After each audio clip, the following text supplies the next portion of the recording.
Today's Old Fat Guy's kitchen tip is how to use a French knife or also called a chef's knife, to chop vegetables. The first thing you have to do is get a chef's knife. It's got a handle with a nice wide blade that's curved. You'll really want to keep your knife sharp because it's safer. If you've got a dull knife, it tends to bend over and do stuff around. Now, the first trick to learn is how to grip your chef's knife. Don't just grip it like this. Grip with a finger on that side and your thumb on the other side. It gives you more control. And just for an example, I'm going to take a green pepper and I'm going to dice it for you. So I'm just going to cut around that top stem.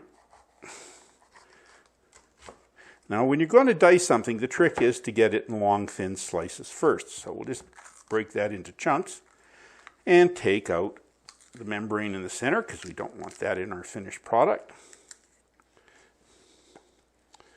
And take this membrane out.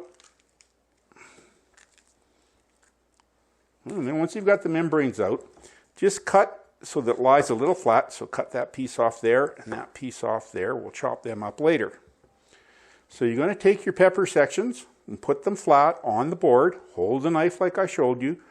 Put the point down. Now take your fingers and take these two fingers and bend them away from the knife and put the blade against it. And hold with your thumb and the other finger well away from the blade. And just walk through into thin slices. When you first start off, do it slowly, but as you get more experience, you can go a little faster. And once you've got it cut into strips, it's now ultra easy to just cut it into dice by just cutting across it. Again, hold it down with the middle two fingers bent away from the knife blade, the thumb and the outside finger holding the stuff together, and there you have nicely diced green pepper done with a chef's knife.